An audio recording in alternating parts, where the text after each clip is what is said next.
my theory is, your true net worth is your network, man. And if you're not building that, it's going to be a long, lonely road trying to do it all on your own. And it's tough. It's a lot tougher doing that than with the help of friends and people within your network.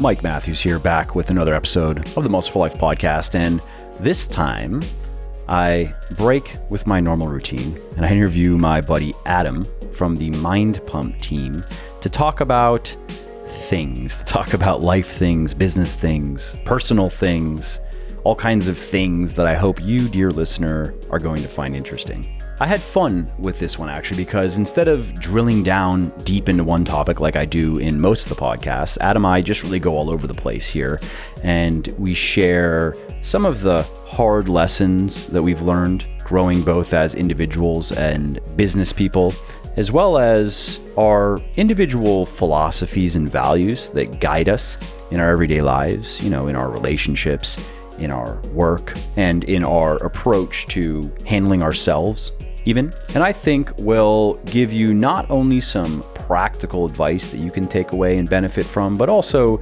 give you a bit of an insight into how we tick, for better or for worse, how we tick. So for example, Adam and I discuss difficulties that we've had building our businesses, in particularly difficulties centered around managing people, one of my least favorite things to do. And Adam actually shares a couple great tips that have helped him improve. We also talk about how to spot and eliminate toxic people from your life. I don't like that term, but I guess it's fitting here. How to have the hard conversations that are often necessary for moving your life and your relationships ahead. And we discuss, many other things that I'm just not thinking of right now. This is where I would normally plug a sponsor to pay the bills, but I'm not big on promoting stuff that I don't personally use and believe in. So instead, I'm just going to quickly tell you about something of mine. Specifically, my 100% natural sleep supplement, Lunar. Now, Lunar's formulation contains ingredients that are scientifically proven to reduce sleep onset latency, which means you will fall asleep faster, reduce wakings, and improve sleep quality, and do all that without the side effects of habit-forming drugs. Lunar is also naturally sweetened and naturally flavored and contains no artificial food dyes, fillers, or other unnecessary junk.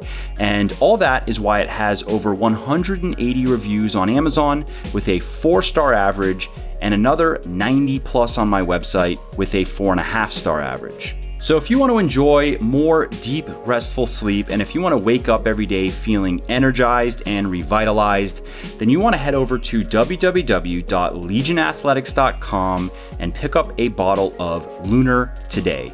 And just to show how much I appreciate my podcast peeps, use the coupon code PODCAST at checkout, and you're going to save 10% on your entire order. And lastly, you should also know that I have a very simple 100% money back guarantee that works like this. You either love my stuff or you get your money back, period. You don't have to return the products. You don't have to fill out forms. You don't have to jump through any other hoops or go through any other shenanigans. So you really can't lose here. Head over to www.legionathletics.com now, place your order, and see for yourself why my supplements have thousands of rave reviews all over the internet. And if for whatever reason they're just not for you, contact us and we will give you a full refund on the spot. Alrighty, that is enough shameless plugging for now at least. Let's get to the show. Adam, thanks for coming on the show. You are MindPump man number 2 to come on the show. Sal was first, and we were talking about how now your goal is to just beat him in terms of numbers, to record an episode that's more popular than his. Always.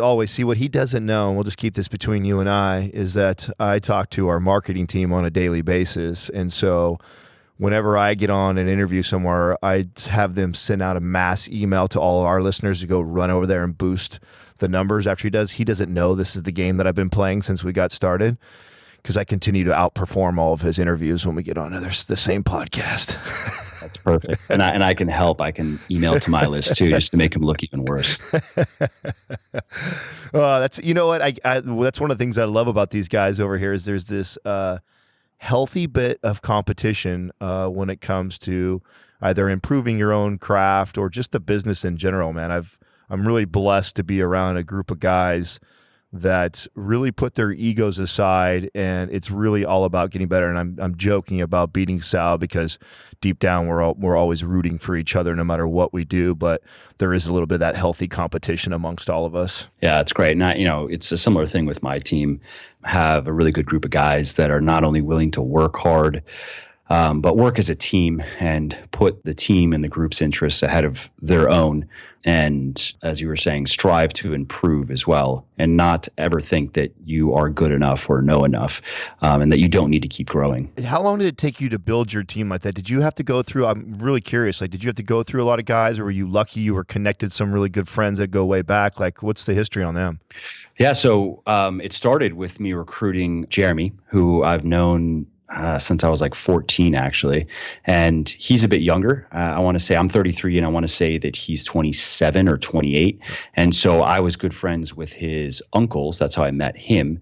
And he's always been a smart dude and, more mature for his age. So even though he was younger, quite a bit younger, even when I was a teenager, I got to know him. And then so I recruited him first, and I guess you could say just kind of got lucky. He's a very smart guy, and he's done a lot of really good things for everything since the beginning. And from there, we've just been tapping into friends, people that we've known growing up with, which again is kind of lucky that we've found a few really good people to fill key positions. But we've had a few people that didn't work out for one reason or another. But when I hear some of the HR horror stories that are out there, fortunately, I haven't really experienced anything that I can complain about. You know what I mean? So was it mainly you and him when you guys first started? How long until you started building the rest of the team? Because I know you have a team of 9 or 10 people already. Well, there's about 20 of us actually. Oh shit! Wow. Yeah.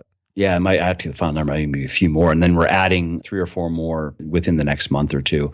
But yeah, so I'd say, let's see, in the beginning, it was just me and Jeremy. And then who was next? I think it was Nico who was next. So by the end of the first year, there was maybe 4 or 5 of us. And then over the next year, there was another 3 or 4 added. Yeah, probably another 3 or 4 each year, actually, because this is year 5. It's so weird. We just got back from Austin, and we were at the Onnit Academy. And it just baffles me when I go through a facility like that and there's 200 employees. And then I know someone like you who has damn near as successful of a supplement business. Now, mind you, they're a little bit bigger than you are right now, but they've also got massive funnels that are feeding into their business. But 200 something employees, and you're operating with 20. It's just...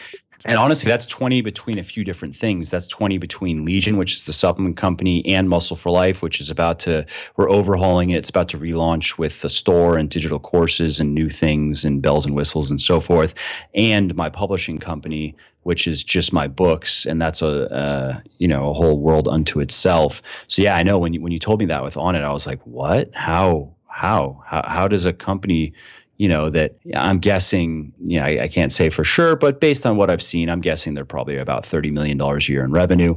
How does a business what I think it is, and this is my take, and we're completely speculating right now, but I think when you get a company that kind of has this overnight success, and I tell the guys, I remember when we first went over there, I'm like, I really believe this is happening for a reason, because I can see how something like that can kind of get out of control, and then you find that you're just putting warm bodies in positions because you feel like you need it. It's like, well, better to put somebody there because there's an opportunity for this company to make $1 million there, so let's just staff it and get it going. I remember about a year ago when we were watching this thing grow, and one of the things that we were trying to sharpen up is just the organizational skills. That's definitely I think the 4 of us owners, I think that's probably our weakest link is our organization. We all are great visionaries and have leadership backgrounds, but man, when it comes to organization, I think that's where we're weak. And I remember thinking one day, like, man, if someone came in and they said, hey, Adam, here's $100 million. We love what you're doing at MindPump. We think it's going to be amazing and we want to be a part of it. I remember honestly saying, like, I don't know what we would do with that. And I really feel that when you see a company like that, that's what happens. I think they just got this flux of revenue when they announced Alpha Brain on Joe Rogan's podcast, and then I think they were off and running. And I think that when you look at them now, like an outsider looking in who doesn't really understand business or know much about the numbers and what they're doing probably goes, wow, this is such a successful business. But then another business owner like myself, I see it and go, inefficiency. I'm like, oh shit, dude, that could be us. Like that could easily be us if we don't get the right systems in place and the right people in place to make sure that doesn't, which is, I mean, at the end of the day, it's a good fucking problem to have, but it's nonetheless, it's still a problem. And I felt it when we were kind of walking around. Every time I go there, I like to kind of walk over to the employee's desk and be like, hey man, what's your name? My name's Adam. What do you guys do here? And, every time I would do that, I would get these kind of like deer in the headlight look, like, well, I kind of do this and I kind of do that. And I'm like, man, why does everybody seem so uncertain about what they do? Wow. Yeah. I mean, I guess that's what you have to expect, though. Again, with that many employees, I mean, I would expect if it were my business, and then if I had 170 employees, let's just say the supplement business, I would expect hundreds of millions of dollars a year in revenue. Like maybe I could see that requiring. I don't even know if it requires that many people, because supplement companies are primarily marketing companies. You have your products, and even if you make good products in the end, the majority of your resources go into the marketing, of course. So I could see that team becoming a big supplement company. I could see 20 to 30 people on a marketing team alone. If you have a lot of your stuff in-house, you have your copywriting in-house, you have your paid advertising in-house, like you're not really outsourcing anything to outside agencies. Right. But beyond that, you have a infrastructure that kind of just supports the marketing efforts and supports, so that's acquiring your customers and then retaining your customers. It would be the other big thing. Customer experience, customer support. I could see that getting up there, especially if it's an e-commerce business doing tens of thousands of orders a week type of deal.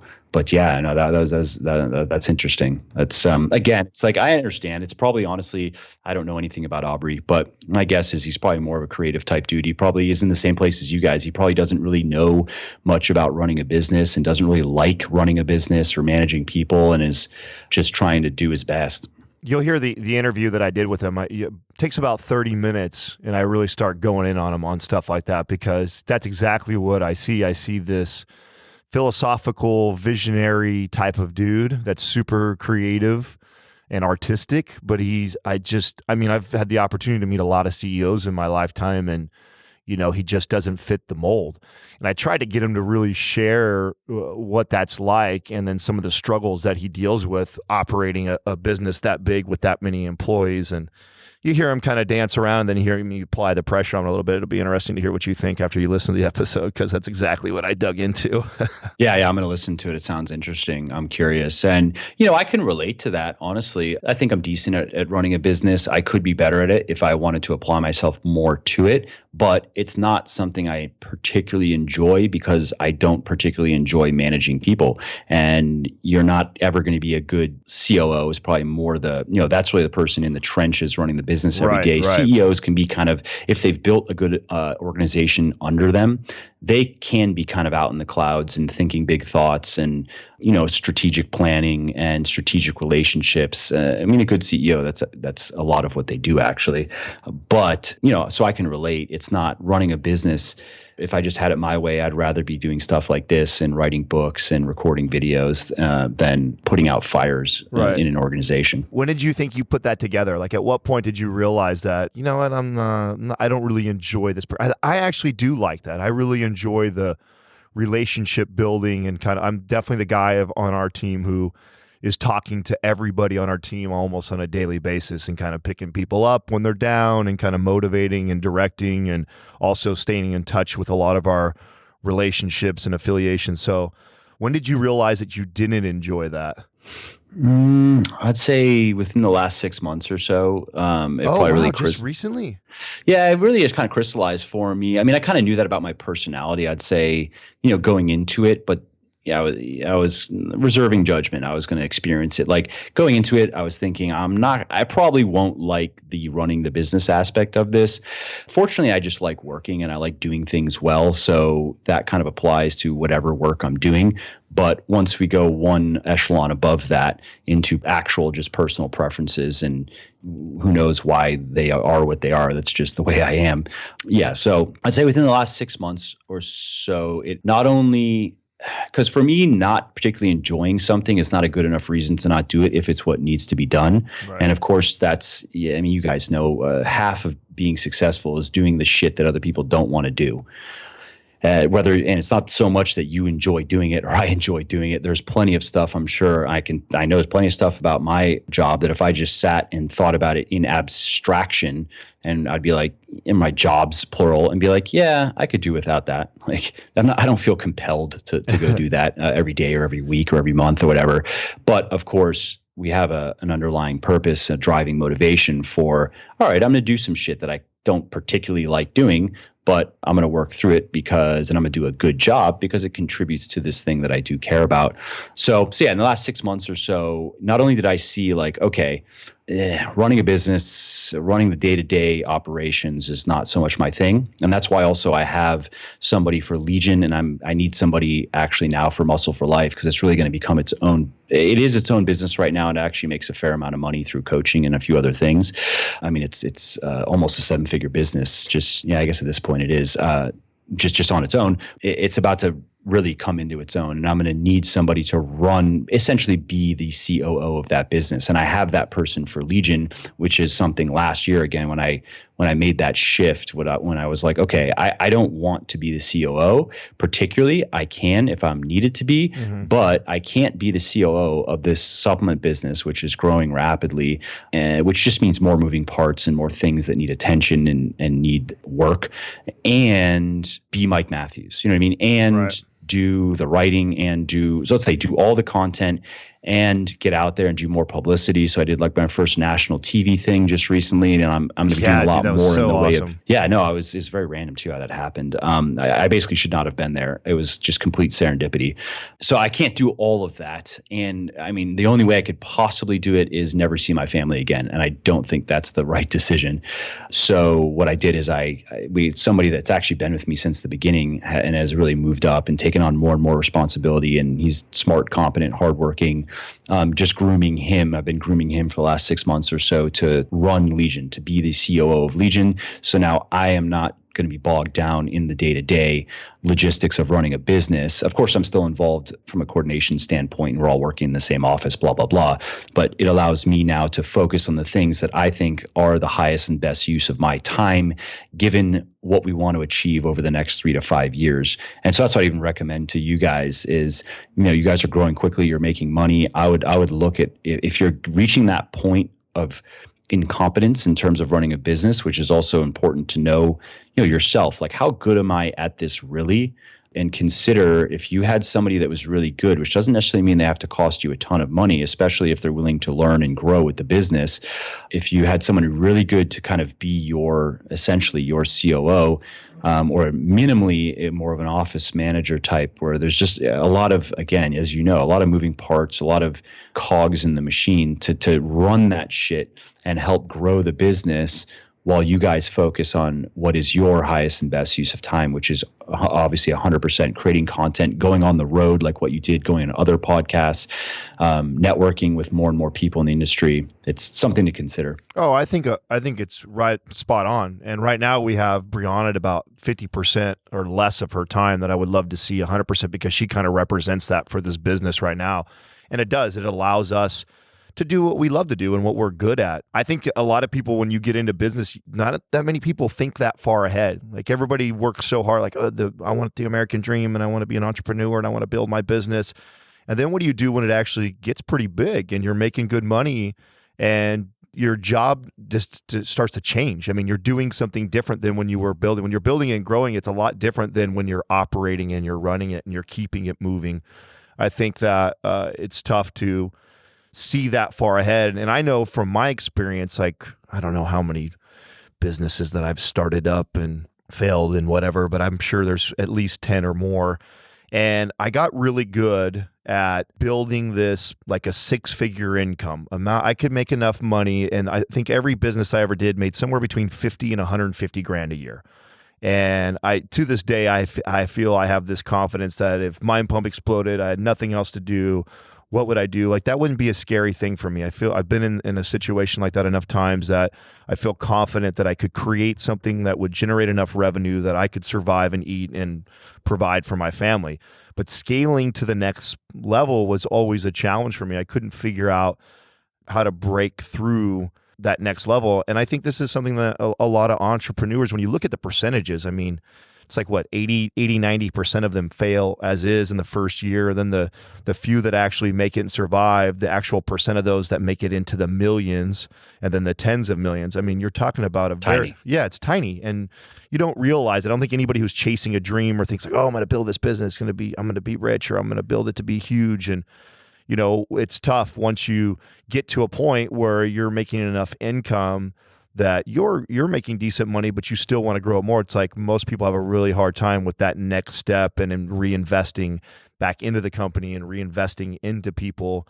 Because if you would have asked me, you know, 5 years ago, hey, you know, you're building this MindPump dream of yours and the company's making, you know, $1.5 million a year, how much money are you making? I mean, I would have for sure thought I was making a lot more money than I'm making. I would have for sure told you like, oh man, once the company's making that much money, I'll be doing so good. And that's just based off of previous experiences of building other businesses. Once I got it to a certain amount where it's just me and maybe an assistant or whatever like that, you can still pay yourself decent. But once you decide you're going to start to scale this thing to a 7 or 8 figure business, it becomes a whole new monster. And it's been quite the experience. And what I think we've always really connected with you. We all have very similar mindsets. I think as much as we love everything that we're doing, balance in our life and family, friends, and things like that are just as important. And I'm probably the most monetary driven out of all of us.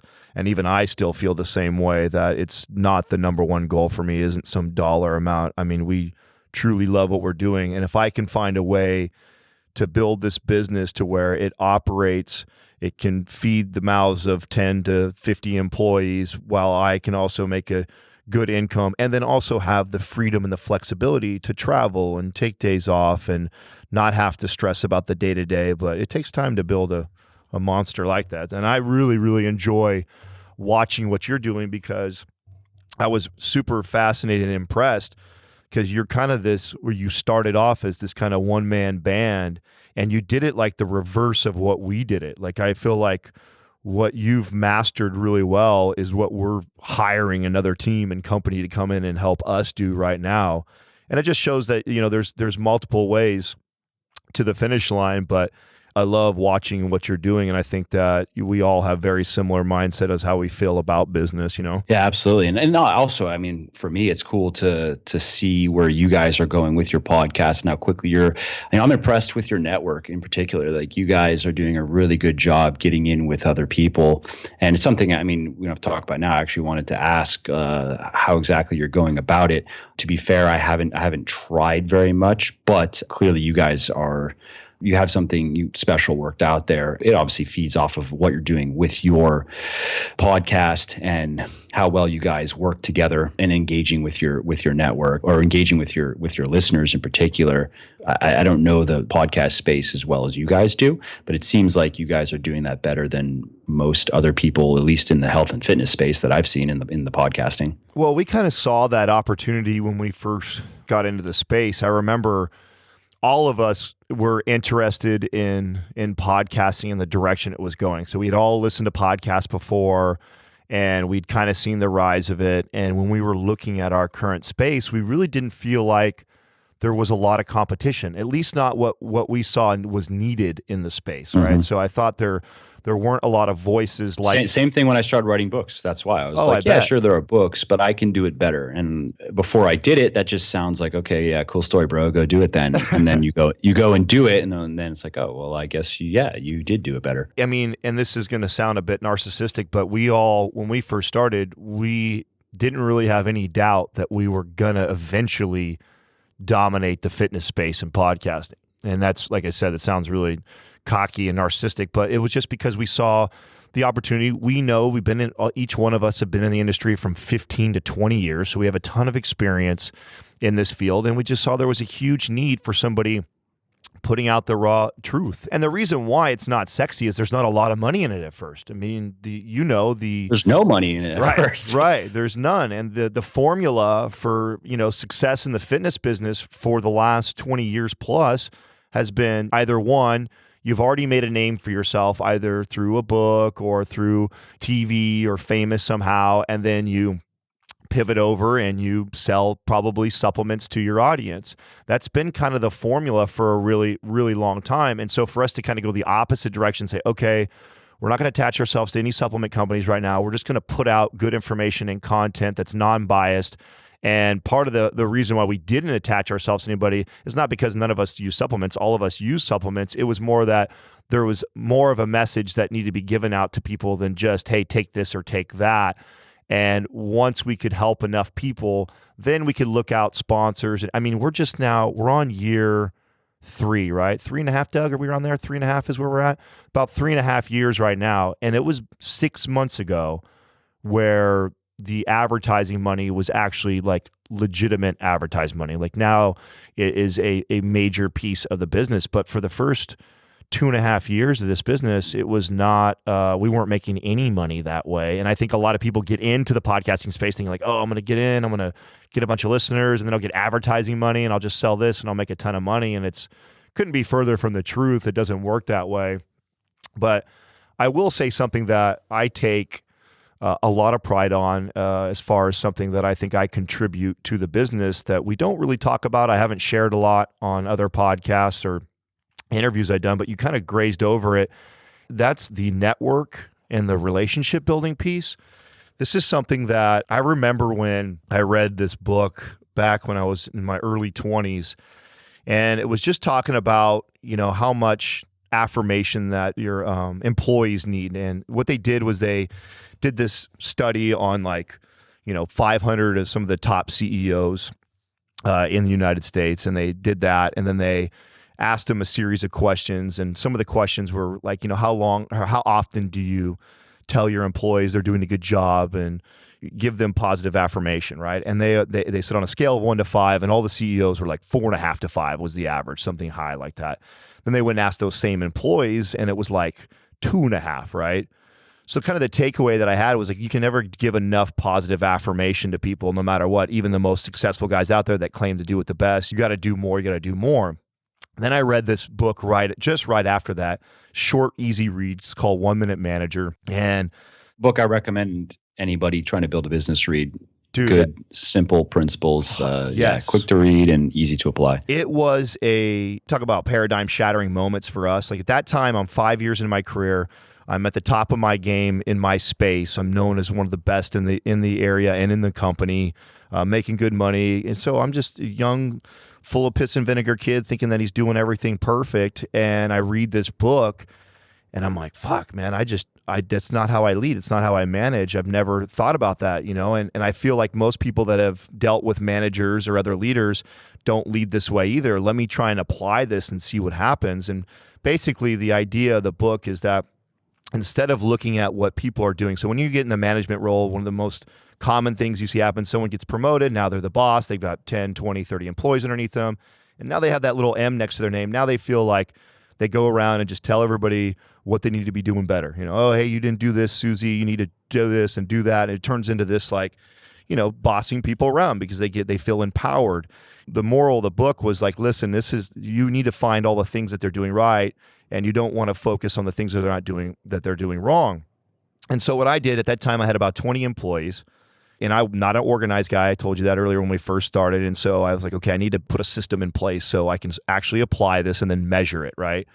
So what I did was I took all my employees and I put them in my calendar for the month, and I had little alarms that went off. And so I would be in the middle of a normal busy day working, and then all of a sudden alarm goes off and it would say Ronnie. So it would be a name of one of my trainers. And I promised myself no matter what I was doing at that time, I would stop what I'm doing and then I'd go find that trainer, and then I would compliment something that I'd seen them do recently, obviously trying to do something that day, right? So I'd walk over to Ronnie, put my hand on his shoulder and say, hey, Ronnie, I just saw the way you were with your last client, man. I really appreciate what you're doing. You're doing such a great job. I got to talk to her afterwards, and she just rant and raves about you and thinks you're the best thing ever. And I just want to tell you, great job. And then I'd walk away. And that's all I would do. And that's kind of what the book is about, because it's this great leader that everyone talks about that they rarely see. They only see him come around every once in a while, and he's only there for about a minute or two. And so I began doing this, and it was about a month or two later when I realized what an impact it was starting to make. And I had my alarm had gone off, and it just happened to be one of those days, and I kind of fell off of doing what I was doing. And it was only about, I don't know, an hour or two. And in comes one of my trainers in the office. And it happens to be one of them that I hadn't made it around to tell him what a good job he's doing. He's one of my really good trainers. And he comes walking in the office, and you can tell he's kind of like in this little bit of a panic. And he's like, Adam, hey, I just want to let you know that I know I normally get here 15 minutes before clients, so with that, this happened, and this happened, and this is going on. And I know my files, I haven't got them up to date, and I need to do this, and I'll make sure I knock that out. And he starts like vomiting all the stuff that he's not doing really well. And I thought, well, that was really funny, because I was like, man, I didn't say anything to this kid, but he felt so compelled to tell me what he could be doing better at with his job. And I started to notice this pattern starting to happen with my staff, that I no longer had to come over and find the things they were doing bad or point them out when they're doing it and correct them. They were coming and they were telling me how they can improve and they can be better, and they felt bad. And I thought, whoa, what a cool thing. And man, when I made that shift, it completely changed the way I led people. So this was a big thing that I learned in my mid 20s, and then I learned to apply that in like relationship building with people like yourself, somebody who I value their relationship, they're in a similar space as we are, and you're a great relationship to have, aside from the fact that I like you as an individual, as a person. And so what I do here is I actually have this huge list of all these contacts. We actually have about 100, and I think we're up to 170 contacts of relationships within the health and fitness space. And these are all micro influencers or huge influencers, depending on the size of their network. And, you know, I have maintained a personal relationship with a majority of them. Now, there's some of them, like, and I think of, like, you and Sal connect even more. You guys love to go on your political stuff back and forth. And so you and Sal actually talk the most out of all of us. But I actually keep that relationship with a majority of our people. That tends to be my part of the job and part of what I do, unless there's somebody like you who, like you, was obvious right away when all of us got together. I mean, I swear when I first met you, I was like, you're like another set, like you and Sal are so the same person in so many ways. And yeah, and I got that quickly when I was there. You know, I was like, all right, this is good. This is going to be fun. I like these guys. I mean, you just get it. There's a point where you just have instincts, and just given the people's vibes or energy, however you want to say it, that's something I think I've always been fairly good at. You know, you're never always right, but just getting a good quick read on people and just getting a sense of who they are and what they're doing. So, you know, that was immediately obvious to me. So what I do now that's similar from that I took from way back when I first learned from those books was I now have applied that same concept with my relationship building and my network with these people now. And everybody is annoyed, or I don't know if people know this, so this little hack for you. Like, there's nothing more annoying than somebody who's hitting you up and it's obvious that they want something from you. You know, it's just the only time they ever reach out to talk to you is because they need a favor, or if they want you to plug them, or could you do this? You know, and that to me, like, I don't like when people do that to me. So yeah, I mean, it's just bad manners. It is. It's bad manners. It's bad business. And I don't like the way it feels when people do it to me. So I'm very careful of that with the people that within our network. And so what I do is I keep, just like I did with my trainers, I keep this list of all of our people that we're connected to. And I just make a conscious effort to send them a Christmas gift or send them a card or write them. Sometimes it's just a simple text message. Hey, man, I was just thinking about you today. Want somebody we're connected to. I just saw let go of a major employee of his, and I just make the effort to text him and say, hey, man, I saw what's going on with you. Just know that I'm here if you want to talk, or bullshit, man. I'm whatever. Like, hope your day is going good. And so I just make a conscious effort to do that with these people, because it tends to make this really strong relationship. And then when there is something where, you know, maybe we're getting ready to launch something, or a book is getting ready to release, or a program, I feel comfortable calling up one of these guys and being like, hey, could you do me a favor, dude? We're getting ready to launch this. Could you push this out to your network too right now? It's not awkward for me to ask it, and there's no hesitation to do it, because I've already established this relationship with them that's me giving. And a lot of times too, I'll just do stuff for people, obviously without asking or expecting anything. And a lot of times I won't even ask them to do something for them. But most of the time they feel compelled to do that because they feel like I'm always giving or doing things for them. And I really feel like it's kind of a lost art in business, and not a lot of people do it. So many people are so much into the selfish or stepping on others to get ahead. and I really attribute a lot of our MindPump success to this philosophy. And this is something that the outsiders looking at the business don't really see. But yet I think that it's one of the main reasons why we're successful, because to elevate in this space, there's a lot of people all over the world that are doing a very similar thing that MindPump is, maybe in a different style or whatever. But it's very competitive. We have a very competitive space. My theory is, your true net worth is your network, man. And if you're not building that, it's going to be a long, lonely road trying to do it all on your own. And it's tough. It's a lot tougher doing that than with the help of friends and people within your network. Very true. It's a very powerful lesson. I mean, anybody listening, not only do it in your business, which is actually, that book is something that, Kareem, who I was talking about, who's coming up into that COO role. That was one of the first How to Be a Good Manager type of books that I had him read. And he loved it too. And he does something very similar. And it's something actually I had to impose on myself, because it doesn't come naturally to me. It doesn't even come naturally. Like, at least I don't have a double standard for myself. I have very high expectations for myself. So I think that I'm, a capable person and I can do things. It's not that I'm completely self-effacing.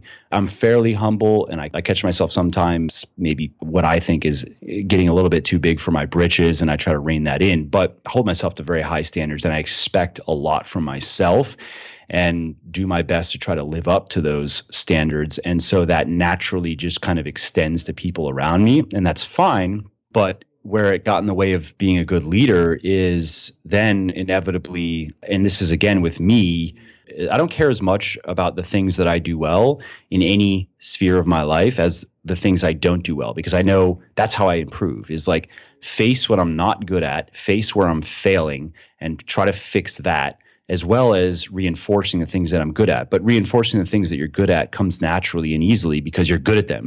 And the more reps you get in on doing something you're good at, the better you get at it. And, especially if you combine that just with some education, you continue to learn things, it becomes a self-reinforcing kind of positive feedback loop.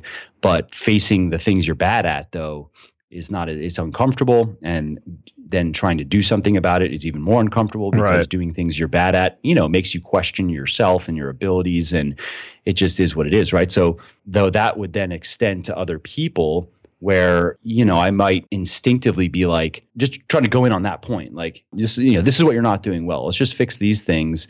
But in the book, it was like if you're going to correct something, the what do they call it? The 1 minute redirect, right? So it's not just going in and being like, yo, dude, you're fucking this up. Can you do better? Whereas that's maybe how I'd think about it myself. Like, if my self-talk wouldn't be necessarily along those lines of making sure that, okay, here's the goal. This is why this matters. And let's make sure that, we're going to talk about its behavior here. It's not something about, me as a person. For myself, I'd be like, yeah, can you do better, Mike? Like, yeah, thanks. You know what I mean? Yeah. So I had to learn that myself, and saw, much better results in dealing with people, applying it. So, and then to your point of applying it in other areas of your life, there's, reminding me of there's a story, I think it was in, I want to say the 48 Laws of Power, and Bill Clinton, he kept, essentially, it was an old school Rolodex. It was a bunch of index cards. That's exactly what he would do. I mean, I had the same thing. I had a Google sheet called my Rolodex, has people like you and other people that, I've met along the way that I want to stay in touch with. And I have not been good like you have, though, in terms of like, just staying in touch. And I don't, I guess to my credit, I don't just use it to try to get things. I don't really ask for favors much at all. But what you're doing is very smart, and it's something I actually should be better with. And it's something that Bill Clinton did. It was like every day, if I remember correctly, every night he would take out a certain number of index cards, and you'd have one index card per person. And he probably, some people it would grow into multiple, and he'd probably staple them together or something, but he would take notes as well. So he would contact every day a certain number of people in his Rolodex, so to speak. And he would just call in just to see how it's going and see if he can help. And as he progressed in his career and in terms of influence and so forth, he was able to offer more. And that was something he started early on before he was governor or anything really. And now you know that there's probably 10,000 plus people. He still does it apparently up till today. There's probably 10,000 plus some of the most powerful and influential people in the world, right? First name basis, and are willing to do him favors and so forth. So it's very smart what you're doing. And it's something, honestly, I've thought several times, like, I really should be better with that. And so you've inspired me to be better with it. And, one other thing I'll just say that it's something that I have now tried to, just in terms of acknowledging the good, to try to do more of in my personal life as well, with my friends, with my wife, with my kids. Because again, I guess I myself also, I don't really care whether I get praised or not for things that I do and I've always been like that. That's just my personality, I guess. Even growing up playing sports, like I always wanted to know, I'd ask the coach, what am I doing wrong? Like, I don't care. Yeah, that's good. I have a good, wrist shot. I played a lot of hockey, but like, what is bad? What's holding me back from becoming better? Because I myself, again, could kind of care less whether people say good things about me or not. I would tend to not say good things to other people, even though I might think them, even though I might see that my wife did a really good job in one way or another, like finding a great school for our son, for example.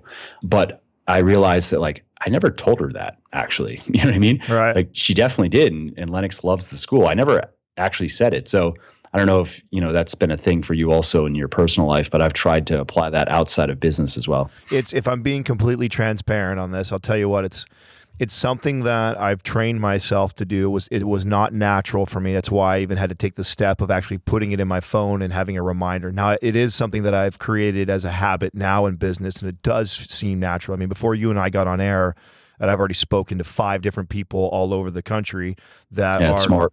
And just simple, saw an Instagram post they did, commented, talked to them a little bit, sent a text message to a couple other people. Like, so it's just something that I've trained myself to do now, and it does feel very natural, but it took time to do that.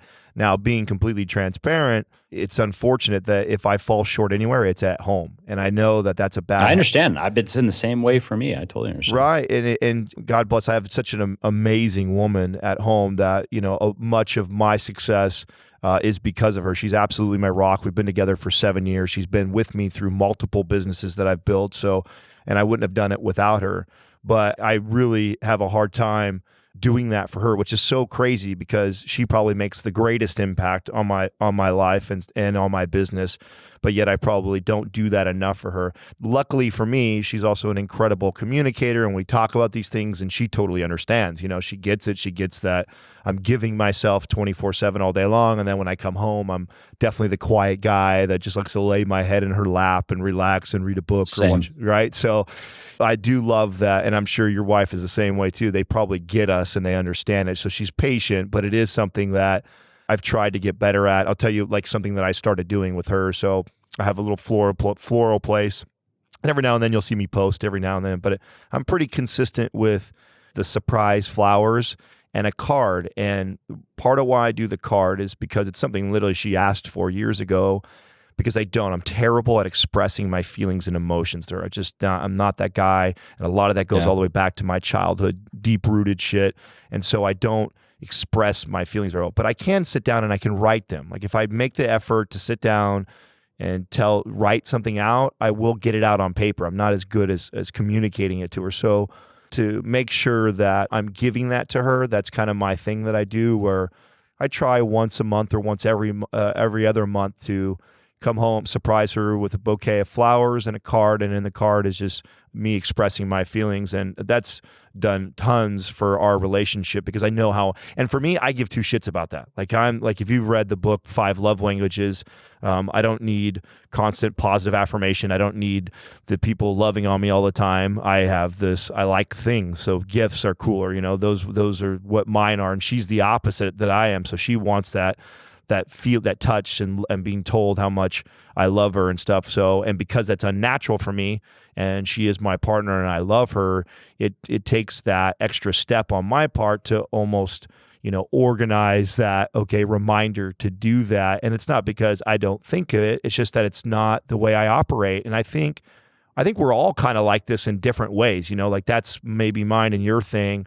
And I think becoming aware of that is the first step, and that to me, self-awareness is everything. It's just knowing that about yourself and then being able to communicate that to a partner. And this translates into both business and personal relationships, man, for sure. Absolutely. And just on that point of self-awareness is knowing, where you're good and just first accepting that we're all kind of fucked up in different ways. Right. And you know what I mean? And just knowing and there are degrees and there are qualitative and quantitative aspects, of course, that some people are far worse than others. I don't believe in the moral relativism that's kind of popular these days. I think absolutely some people are just objectively shittier than others and cause way more harm and chaos in other people's lives and society in general. But we're all kind of fucked up in different ways. And we're all, minimally, we can say we're all not perfect. And we all do things wrong. And even though we're trying our best, sometimes our best is just not very good.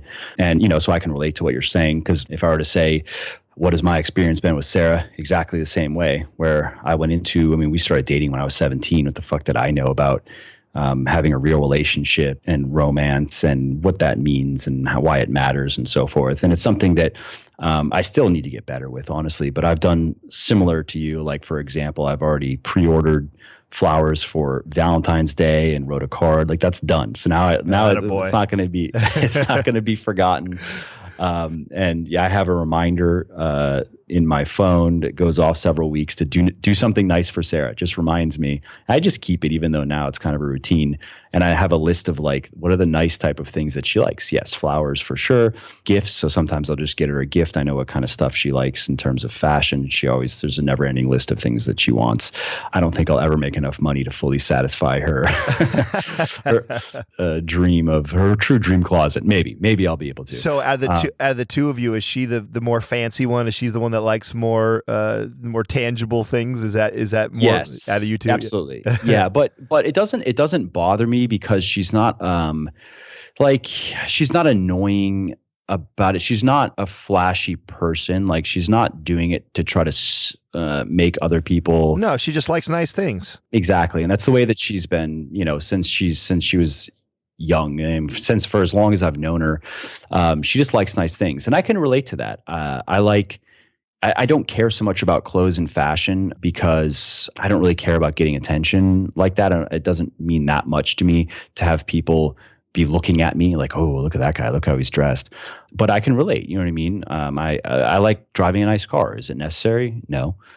Is it kind of a waste of money? Sure, depending on how I want to look at it. But it provides some pleasure, so I understand. Well, I can totally relate because I definitely, out of our relationship, I'm the one who likes the shiny things, right? So she calls me bougie. That's what she says. So I'm the one who's like that, and I'm fully aware where mine comes from. Mine comes from a childhood of not having anything really, seeing others that had things and how happy their lives were, and I had kind of this broken, sad story as a kid growing up, and so I had this drive at an early age to want these things, and then I recognized in my mid-20s that much of that was driven by insecurities and this desire to have because I didn't have anything. And then that kind of evolved, and I went through this phase where I didn't give a shit about any of those things, and I wore a white t-shirt every single day for like fucking 2 years. And then I've kind of come full circle now that, there's certain things that I will spend some money on. And the way I look at it is the value to it is how I use it or how important it is to my life. And so, for example, if it's a watch on my wrist, if it's a car that I drive, if it's a bed I sleep in, if it's a TV that I watch, these are four of the things that I probably use the most in my entire life, right? Or vacation, we travel, I like to go nice places. That to me, I see lots of value in those things because I sleep in my bed every single day. So why would I not spend, if I can afford it, why would I not spend top dollar to have one of the most comfortable, nicest beds that I can have? If I watch TV on a pretty regular basis, why wouldn't I want a really nice TV that I do that? And if I drive to work every fucking day, you got to sit in that car. So why not fucking love it? You know what I'm saying? Why not drive the one that you've always wanted to drive? Now, that's me personally. I know that some people don't give a shit about any of those things, but I like those things. And I see value in paying for things that are like that when I get lots of usage out of it. I think the younger version of me probably spent a lot of bullshit money on toys. And I've got a fucking $10,000 ATV that's been sitting in my living room for 3 years, bro. It's like, and I get made, that's a waste of money to me. That was driven through an insecurity also as a child. We lived on a ranch. We had horses and chickens and things like that. And I wanted an ATV, and like my siblings and my mom, everyone got a horse. I didn't have any desire to ride a horse. I wanted a quad, and I never got it. So of course, when I got older and I was making enough money that I could go out and spend 10 grand on a fucking ATV, I did. And I drove the shit out of it for 1 year, and then it sat for after that. So that is something I think driven by my insecurity, a poor investment on something that I don't use a lot. But a lot of that I think I've grown through now as a 36-year-old man. Now, before I make any sort of major purchase like that, I really evaluate like, is this something that I'm going to get a lot of usage? Will it bring a lot of joy to my life? If it is, then why not? If you can afford to do it, you work hard for those reasons. And if it's not something that brings joy to you, if it's not something you're going to get a lot of usage, then I have to ask myself, is this driven through my insecurities that makes me want to go get this because I'm trying to fill some sort of a void that this will probably never fill? Yeah, or maybe build up some sort of image that you want to kind of project to Right. everyone. Oh, I just talked about this in an interview. Somebody interviewed me and they were asking me, Adam, you talk a lot about self-awareness and insecurities. Like, where did that come from you? And what are there ones that you still deal with? And I'm like, oh, absolutely. I mean, I have this bad habit when I'm around other really powerful men and women. So when I'm around powerful people that are very successful and I know they've made a lot of money, I have this bad habit of wanting to give my resume or tell you my bankroll, not with directly telling you how much I'm worth, but I've done that too. And afterwards I'm like, why did I do that? It's such a pointing out that insecurity that I have, that I feel that I need to let them know that, hey, I'm smart, I'm successful, look at me. And it sounds so cheesy when you really pull yourself away from the conversation and think like, how does that sound? I'm like, if someone did that to me, I would feel like they're trying to prove a point, or they're insecure about something, or they're lying, right? So there's nothing that good comes from that. Yeah. And so it's a bad habit that I've had for many years as the kid or the underdog that was trying to prove himself. And so, yeah, man, I think when we have these things, they're gifts. They're gifts to us to point out these insecurities and opportunities for growth. And I think learning to look at that, have the awareness, that's the first step. But man, I don't think they ever completely go away, especially ones that are deeply rooted. It's just you get better at managing them. That's what I tell people. Absolutely. And I think we're both on the same page in terms of just the importance of building character. I mean, and that is, who you are is much more important than what you have or even what you've done, in my opinion. Oh, I agree. I mean, I love diving into people's childhood and what they were like growing up, because those are such formative years of our life, man. And it's crazy how much of what happened to us between 5 and 15 years old really forms and shapes us into the men and women that we are later in life. And not a lot of us look back that far and think about that, and I try to. Another question I was asked, how did I develop this self-awareness skill? Like, did you always have it, or was it something you developed? And it's a little bit of both. Like, I think being through therapy and counseling and shit my entire life because of my home that I grew up in, I think that's what happened there. I know we were talking about, it's one of the things we could get into that would be interesting. And because where you're at now, it sounds like your childhood did not help you directly help you get to where you are now. It was you have gotten to where you are now in spite of it. But just in terms of what you were telling me was like you had some shit you had to overcome that you could have probably done without. Yeah, no, I definitely agree with that. I don't talk a lot about it on our show just because it's not the Adam show. It's MindPump, and it's about health and fitness, and there's some personal growth in there. So I share some stories, but we really don't get too much into it because I don't have a victim type of personality. Like, it's not feel sorry for me, and I don't want to use our platform to, oh my God, Adam was through so much. But yeah, no, man, at 7 years old, so at 7, I'm the oldest of 5, first of all. When I was 7, it was just me and my sister, and my real father killed himself. And I got picked up from school. I had no idea what was going on. My mom broke the news and the story to us. And at that time and that age, it was, 7 years old is such a young age to kind of go through something like that. And my dad didn't leave a note. My mom had a really tough time even explaining it to us. Like, if she even told us, I remember the first conversation, she said that, he was cleaning his gun and it accidentally went off. And so, at 7 years old, trying to process that and figure out what that meant. I remember how hard it was for me to like explain to other kids that, what my dad had done, and when I didn't even know why he did it or understand all that. So I grew up with that starting off at 7. And then within a year, my mom was already remarried, and she remarried into an abusive relationship, both verbally and physically. And being the oldest, I was kind of the one that was always in the middle of things. So my other siblings were younger and kind of scared, and they would lock themselves in the room and cry. And, I was the older child. So it was like, I got to stop this, or mom and dad are going to kill themselves. And I was always the one breaking up the physical fights and explaining to the cops when the cops showed up to the house, oh, well, my mom did this and then my dad did that. And so that was a very regular routine in our house. It was pretty much guaranteed. We were 6 months. My stepdad was being kicked out of the house, and we hate him, and he's this evil, bad person. And then he was back in the house 6 months later, and it was just this vicious cycle for 13 years of my life. That was a monster to try and get through still to this day when it comes to my relationships. I mean, people wonder why, I'm 36. I have this woman that I've been with for 7 years, and I talk about how amazing she is, but yet I have not married and have no kids. Once you hear my backstory, I think people start to piece it together a little bit like, oh, okay, I kind of understand why this guy may not be in a hurry to get married and have children. Right. And so do you see that changing out of curiosity? Absolutely. In fact, Katrina and I are talking about kids currently right now. For us, so I had bought my first house when I was 21 years old, and then sold it about 5 years ago, moved in with her. And we've been kind of saving up to buy our house together. And this is hopefully the house that we reside in for the next 10 plus years. And so for me, it's been really important. I think less for her. This is definitely more of, again, me and my insecurities and growing from a home that didn't have, we were also poor growing up, right? So I moved in 9 different homes. Most of the times that we were moving to different homes, it was because we were evicted from the previous house, or we had to go somewhere because my stepdad found a new job. So Katrina and I, we've talked about this, and for me, it's I want to have our house and stable income, savings really not in a very comfortable position. And everybody that like has kids always tell me, oh, it'll never be perfect, Adam, it'll never be perfect. I'm like, listen, I'm not waiting for it to be fucking perfect. There is a point for me where I want to feel very comfortable financially and in the home where I want to raise the child before I have the child.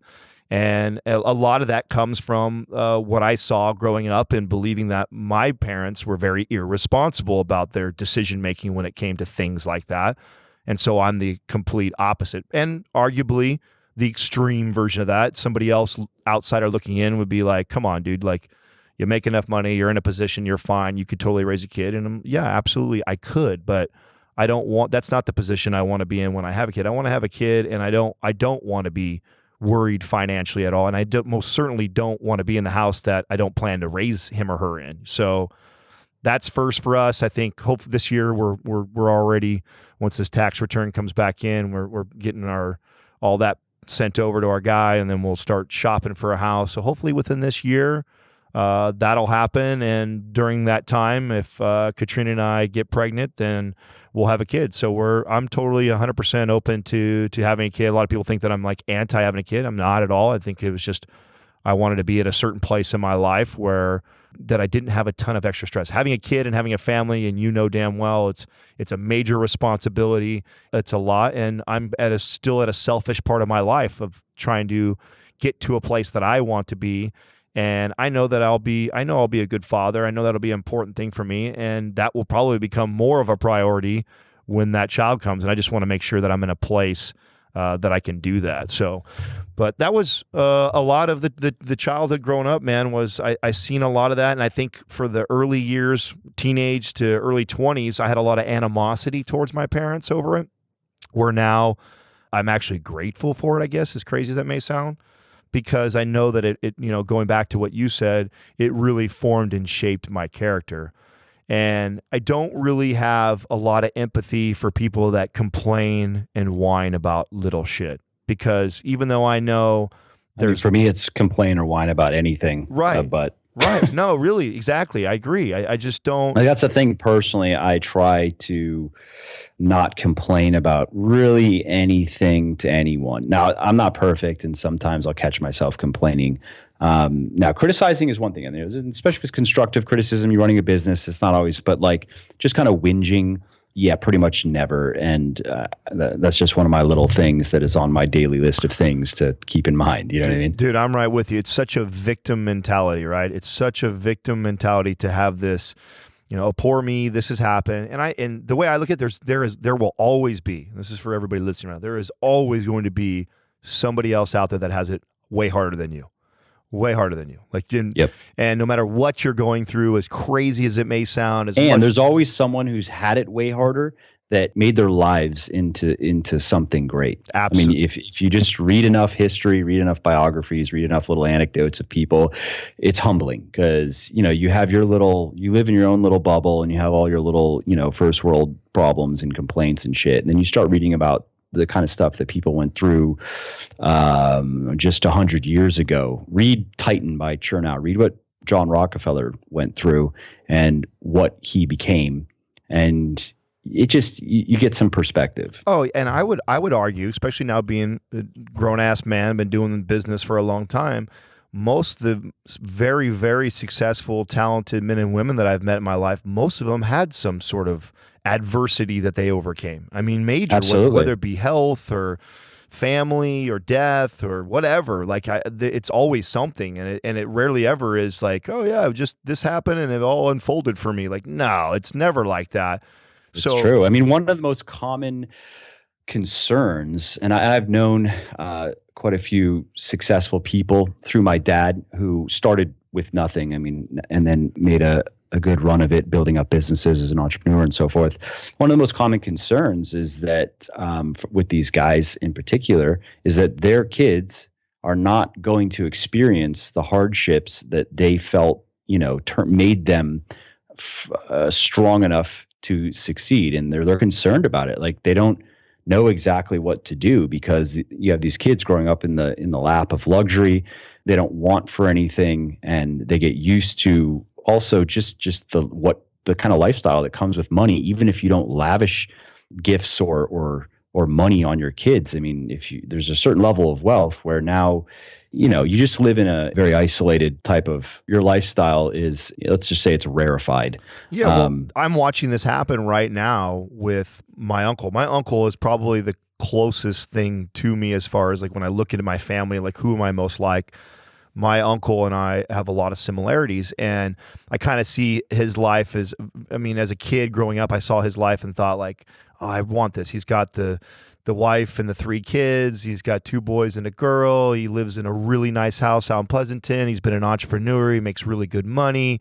And I'm watching my cousins now that I watched them grow all the way up, and they're about 10 years younger than I am. I'll never forget being a poor kid, young, and coming over to my uncle's. And I remember I was heavy, like in the early, late 80s, I was heavy into like BMX biking and stuff. That was my thing when I was a kid. And, we were too poor to have, like, for me to have like a really nice bike, like a Mongoose or a Haro or a GT, one of those nicer bikes. I got into that a bit when I was younger, so I know what you're talking about. Okay, so all those names I'm dropping right now, you can totally relate. Nostalgia coming back. Right. So but rad, dude. That was my favorite movie as a kid growing up. So I remember going to his house, really young age. Remember both my cousins were they were like 3 and 5. They were super young. And they both had these Mongoose bikes in the garage that were on training wheels. And I thought, those are like fucking $500 bikes. And that back then was a lot, which is like a $1,000 bike today, that these kids got to have. And I thought, man, so fucking lucky. And they had a TV in their bedroom. I thought that was so crazy. And looking back now, my uncle didn't spoil them at all. I mean, they had an expensive bike. My uncle has expensive taste. Sure, they had a TV in their room, nothing too crazy, and video games. But for me, it seems so, super big. It was a big deal. Yeah, mind blown. Yeah, right. Like, oh my God, if I just had these things, life would be so much easier. So as a kid, I'm feeling sorry for myself and seeing things like that. And then, and then in high school, they were in private schools, and they both went off to good 4-year schools. But now I see them, and I see the struggle he's going through as the father. Like, man, I provided all this stuff, and I just can't seem to light this fire under my kids. Like, they just don't have the drive. And him and I were just talking about this literally just a couple of days ago. And he says, Adam, don't make the same mistake that I made, man. I wanted so much for my kids because I had nothing, like me. So I could totally relate to that. He had a very rough childhood himself. My grandma and grandpa were divorced. My grandfather was actually a con artist in and out of jail. My grandmother raised him by himself. So he had a rough childhood growing up. And he said because of that, he was determined to provide for his kids so much. And then he sees what they turned out and he just like kind of shakes his head. He's like, fuck, man. He says, I wish I would have known that. I would have thought for sure that, I would have paved this way for them to be more successful, to have the, and he's like, they just lack this drive and motivation and ability to overcome adversity. And he's like, I just didn't give them. And that's far more valuable than anything you could have bought them ever. Right. And so now my perspective on my childhood now, and that's why I don't tell the story that often, is because I don't look at it like, poor me, Adam went through all this stuff. I'm like, lucky me. I went through a fucking shitstorm for the first 13 years of my life, but I got the whole rest of my life ahead of me. And I learned a lot from that because, and sure, it was the opposite, right? So a lot of how I am with my relationships with the opposite sex is completely opposite of what my family did. The way I am with my finances, completely opposite of the way with my family, the way I am with responsibility, the way I am with religion, completely opposite. I'm so opposite of my family because of all the things that I saw, because I knew that we didn't do things a lot the right way. And I put that together at a young age. And I really think that matured me faster than a lot of my peers, which only ended up helping me later in life. And I naturally fell into this kind of leadership role because of it.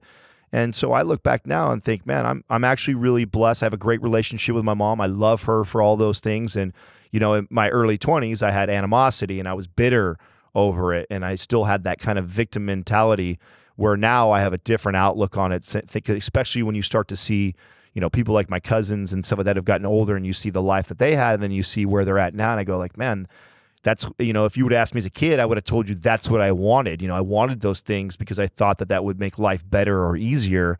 And in reality, I look at it now and go like, fuck no, I wouldn't want that at all, man. I would, in fact, if I'm so blessed and so lucky that I went through what I did, because it absolutely formed me into the man that I am today and truly built my character. Yeah, I mean, some of the most pathetic, decadent, degenerate people I know and have known growing up, I would say once I kind of entered my teenage years is when we started to have money, and it kind of just, grew from there. So along the way, I just was running in certain circles. Idle rich kids are some of the most miserable, neurotic, pathetic people you could ever want to meet, regardless of how they might try to project the image they project and how they want you to perceive them. I mean, yeah, they're gonna pretend like they're loving life.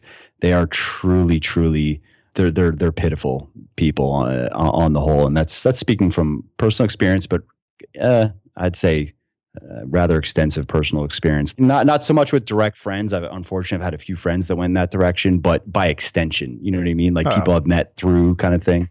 And I've come to that conclusion. Like, that's so not my crowd, and that's so not going to be my kids' crowd, period. Well, I mean, circling back to what you said, I mean, we recognize, I recognize that with you right away, that you're the type of person that if we lived in the same city, we would be hanging out all the time, because I think it's important that when you see that in others that you admire, or they have good character like that, because we really are the sum of the 5 people that we spend the most time with.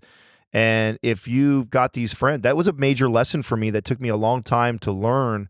I was very popular in high school, not because I had things, because I was poor, I had crooked teeth, I wasn't the most athletic, but I was friendly and I hung out with a lot of people and I liked people. So I had a lot of friends, and I kept a lot of my friends through junior college and then getting into my 20s. And it wasn't until, again, my mid-20s or so where I started to realize that there was a core group of them that weren't continued to grow, weren't continued to move. And a lot of them didn't have those great characteristics that were built through, adversity growing up. I could feel the competitiveness that they had. Now, that was great when we were kids and playing sports. But once you get into manhood and you're working your ass off to be successful and do things, and you realize that you have friends that are competitive with you, with stuff like that, and they don't necessarily, they want to see you do good but not better than them. You start to have to evaluate, like, are these the type of people that I want to be spending most of my time with? And it was a very hard thing for me to kind of break away from these people that I had 10, 15 years of friendship with that I would consider best friends of mine because we shared other things and other memories and experience together. But now I'm making this transition of just being the young boy who played sports and had friends and played video games all the time to this grown man who builds businesses and is about personal growth and stuff like that. And them not being that way, I think there was a good 3 to 5 years of my life that it really held me back because I was so about keeping those friendships because I felt like that I owed that to them because how far back we went. But what I didn't realize, I was really hurting myself by trying to hang on to these relationships that were really unhealthy. And I think a lot of people, I think everybody has 1 or 2 people in their life that they probably have that is like this, that they have a hard time of moving on from that. It's a tough thing to do, but it's also one of the best things that I learned to do is to let go of relationships like that, and then to start to look at relationships differently. Like, you know what?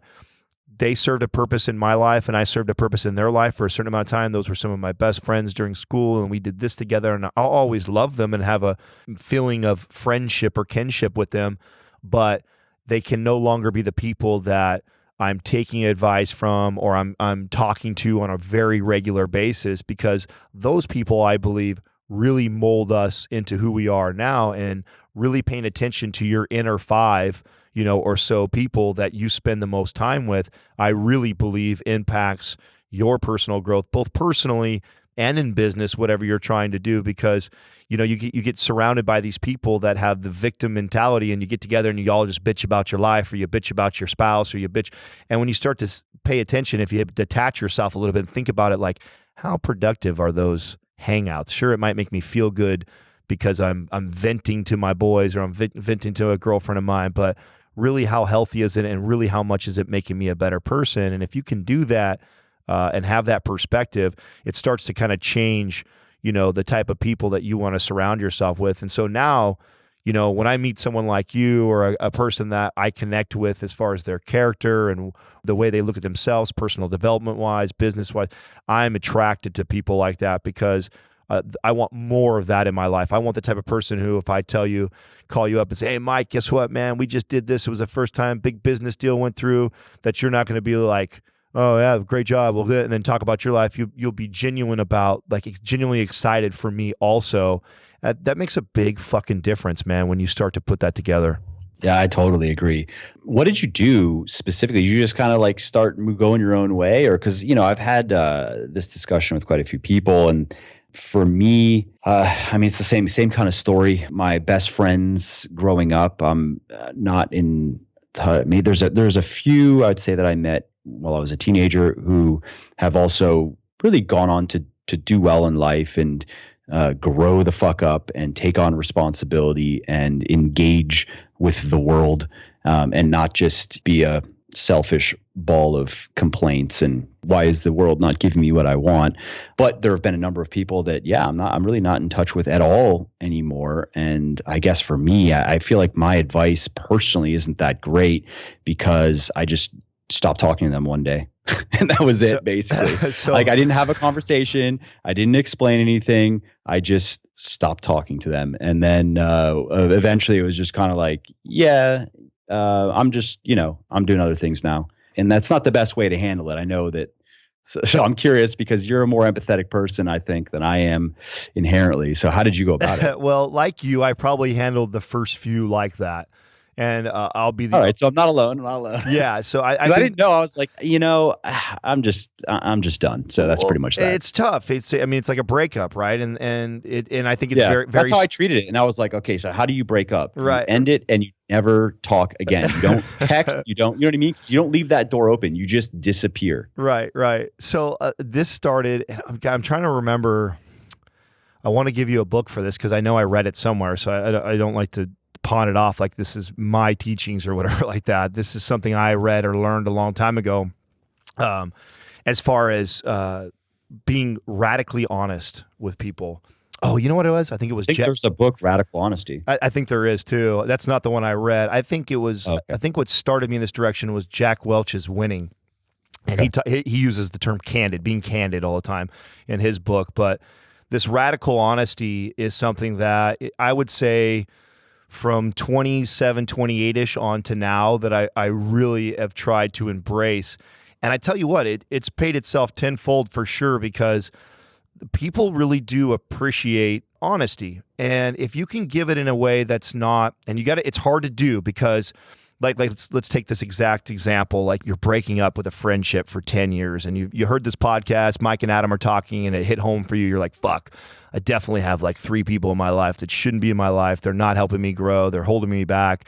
How the fuck? And also something just to interject is that you're also not doing them any favors by sticking around when you guys are not in sync anymore, because unfortunately you're probably the guy that they're also, throwing jabs at behind the scenes 100%. Because of what you want to do, because you make them feel bad about themselves. Right. And I think that is 100% correct.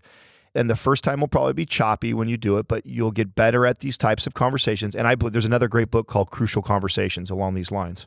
I haven't read it, but yeah, I've heard of it. Yes, another great book. And this translates into business. I'm definitely this guy for us, right? So if a hard conversation, we've got to fire somebody, we got to talk numbers with somebody, we have to cut off a sponsor, we got to do something that is rough. I'll be the first one to volunteer to do that, just because I've kind of learned to develop this skill. And really what it is learning to be radically honest and not being afraid of that. Like, we just, and I'll give people an example of how it's translated into business. We had this negotiation for one of our recent sponsors. They're about to pay you money. So you don't want to lose that, right? Like, everyone has this kind of fear of, what if I say this, and like, let's just, let's hear what they have to say. And as long as it makes sense mathematically, like, accept it. And I'm like, well, no, not necessarily. Like, what if we want more, or we want other things? Like, I'm just going to express that, and I'm going to say it, and I'm going to say it in a way where I'm explaining, say, hey, I think that's incredibly nice of you guys. I think it's a great offer. I think that's something that we could totally work around. But being completely honest, this is kind of what I was thinking. This is what I would like to do. What do you think? And so with the relationships, I would tell people that, and it was an evolution of this. So just keep that in mind, that it took me doing things like you did. I mean, I remember having a couple drinks before I'd have to have a conversation like this, because I was so nervous on like, how do I say this, or how do I do this? I'm going to hurt their feelings. But then once I learned to express how I truly felt, which is, hey man, I love you, dude. We've been friends for 10 years of our lives, and we got so many great times. But I really feel like the competitiveness that we have, that drove us when we were kids and made us successful in sports and probably pushed both of us to where we are now, is also the same thing that's kind of hurting our friendship. I feel like that we have this inner competitiveness, that we throw jabs at each other and we don't really lift each other up. And I'm personally, I don't know where you're at in your life. I'm just at a different place in my life right now where I want somebody to be positive, and I need the person that I spend a lot of time with to be that person for me that I can lean on and I can trust it's going to pick me up. And I really feel like we've kind of lost that. And I'll always have love for you, always consider you a friend of mine. But I just want to let you know that I'm probably not going to be participating in this anymore, or I'm probably not going to be coming around that often anymore. And that's my reasons why. And it's not because I don't love you. I got a lot of love for you. And like I said, we got a ton of memories, but that's how I feel. And that sounds so crazy for people to say, but it's amazing when the more honest you are with people, the better they are at receiving it. And I really feel like, even because it's inevitable, some people are going to react, right? You're there because they're not as calm and collective as you are, and they're probably more of an emotional wreck. And so some people at first will be like, what the fuck you, or I can't believe that, or you hurt my and they're going to react because they're reacting off of emotions. But all of those people that I've learned to be very honest and upfront with have all came back full circle and have always respected me. And in fact, I've actually seen it fucking turn some of those people that toward, it lit a fire under them. Like, fuck, I need to really be careful of how I talk to people. I didn't realize that I could affect even my best friend, or who I consider my best friend, that way. And I've seen them turn their lives around over it. So, and then I really feel like, man, if I wouldn't have had that conversation, they may have never got their shit together. And now they are. Look at them. I think that's awesome. So I think learning to have these tough love, baby. Yeah, tough love, being radically honest. Now, where you got to be careful is, I know that I've taught this to people, and they've told me, Adam, it blew up in my face, because I did this. I said, well, you got to take your own emotions out of it too, though. Because when some people go to do a breakup, just like they would in a relationship, most of the time it's triggered because of something that happened just the day before or a week earlier. And so that's really what's driving the conversation is, you can't come in guns blazing, right, pointing out everything that's wrong with the person and this is why you're moving on. That's not conversation's not going to go well. No, exactly. And so you got to really be able to do that. You got to really take your emotion out of it. This isn't like a breakup, like you did this to me and this and this is what. No, it can't. That will be sour, and you will have a hard time doing that. Take the responsibility. So I take the responsibility. Hey, I'm in this. This is just as my fault, much of my fault as it is your fault, because I've allowed it to happen. I never spoke up about it before. I never probably let you know that it bothered me.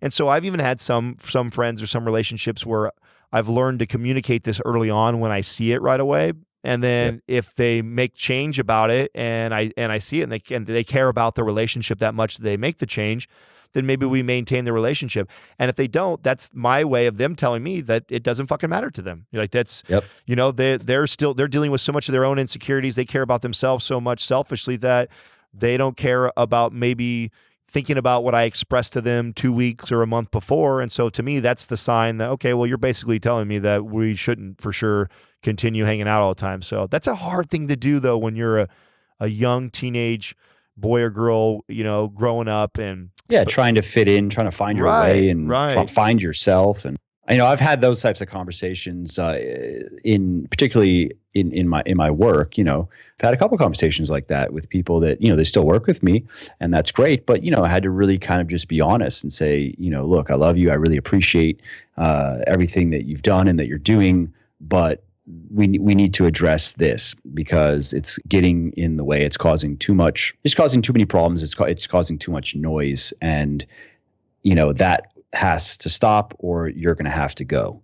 And it has gone well, and it has produced the desired result of better behavior. Yeah, better behavior, better business. I mean, I just had this conversation with an employee of ours that's really important to me.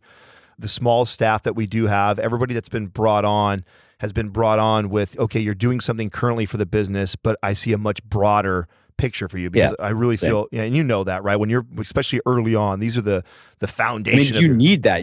That's not lip service. Right. You're like, I'm actually in a little bit like counting on you. I need you to, I really, really hope that you kick ass at this and you say, what else do you have? Like, give me more, because that's what I need. Right. So I had an employee, this just happened to me the other day, and I can tell when, they're frustrated with something like that. And he's a little bit younger than we are. He's in his late 20s, early or mid 20s to late 20s. And, I could just see that he's frustrated. I can just kind of see his posture, and, he's just kind of going through the motions at work.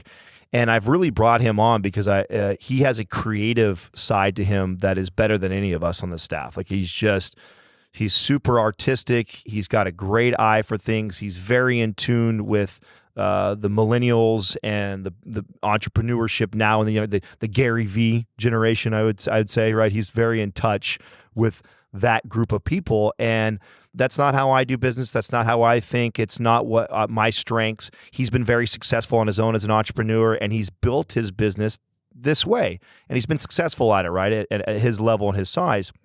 And I noticed that he just kind of had a bad attitude the last month or so. And we had this meeting, and I talking to him, and I didn't have the meeting, by the way. It wasn't like let's have this meeting, you have a bad attitude. He didn't know that I had seen this for a long time. I just was starting to put it together and say, I haven't spent some quality time with him. So we had breakfast one morning, and we spent a couple hours together, and I just really wanted to hear where he's at. And I know what's bothering him right now. What's bothering him right now is he does have a lot to contribute. He has a lot of value to the business, but he doesn't see us going in the direction that he wants to go. And this was a very hard conversation to tell somebody what I told him. And what I said to him was, why I have you here. I don't want you ever to doubt what I see. You wouldn't be here at these early on stages if I didn't see this big picture and where I would like to see you within this company. And because you have something that I want, and I see that in you, and I value it a lot. But that doesn't necessarily mean that I'm always going to agree with your input, and I don't want to. I have you here for your perspective and to give that input and to disagree about it sometimes, and then sometimes to follow it. And what I need from you is to do the same thing back to me. I know you're your own little entrepreneur and you have your ideas and we don't see it. I like that. I like that we do things differently, and that's why you're on the team. I don't want a team of all the same me. That's not what I want. I want guys that challenge the way I think. But you also got to be okay with me not following what you say too. That doesn't mean, that's not me devaluing who you are or not thinking you're smart or not thinking that's a good idea. You just got to understand that there's a major difference when you're operating a business that makes $100,000 a year and when you're operating a business that makes 7-8 figures a year. It's a whole different monster. And so I don't just take into consideration your idea. I also got to think, okay, what does that cost a business? What does it take to implement that? What's the return look like on that? What other projects do we have currently right now that are outstanding? What's the current direction that we're trying to take the company? Where's our focus at? Where are our resources going?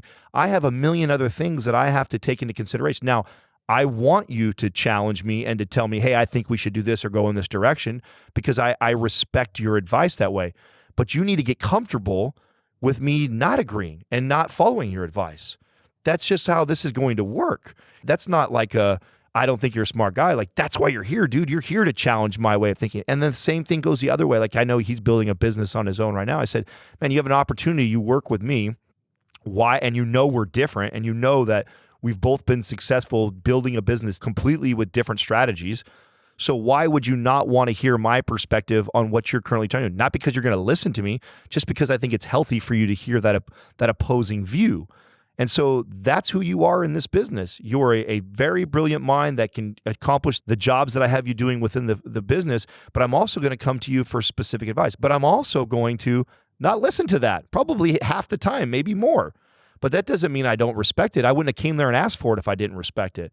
It was an incredibly productive conversation, because after we kind of got all that on the table and I was radically honest with how I felt and told him that, he totally understood and got it from my perspective now. But that conversation needed to happen, or else he would have continued to go on feeling like what he's contributing isn't valued, and what I have him doing is a waste of his time and I'm never going to see it his way. Like, I could see that was what was going through his head and what was brewing. And if I didn't address it right away, that it could have festered into this big problem and potentially him leaving or getting angry or not doing very well at his job. And you could see a difference in what he handles for the business, instantly. Yep.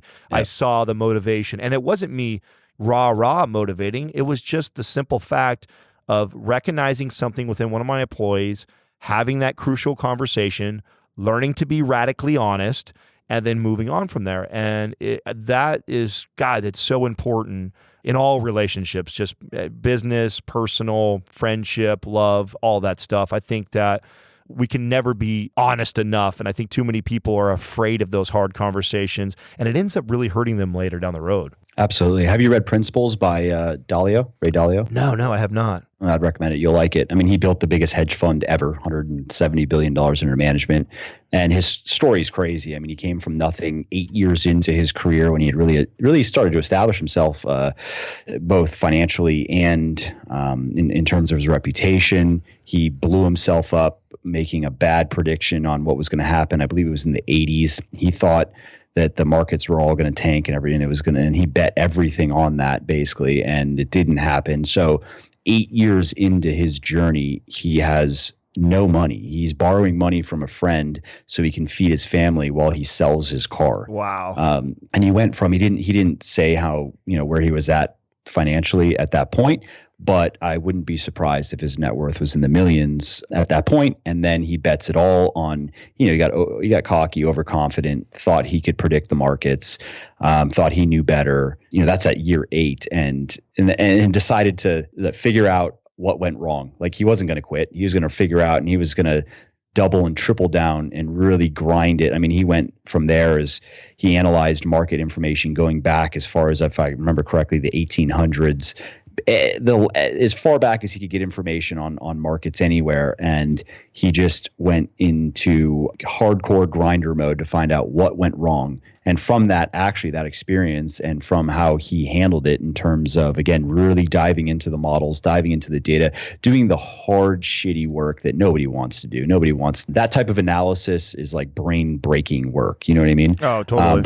That's how he developed what became his first real innovative, you could even maybe say revolutionary investing style or investing model, I guess would be the term, or strategy that allowed him to become now, who he is today.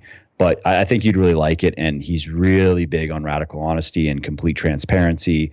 And that's how he runs his business. And that's how he runs his life. Yeah, you and the person that you're speaking about might enjoy that book together, actually. I just read recently, a couple months ago, I went through Mark Cuban's, I think it's called Business and Sports, or Sports and Business, or whatever.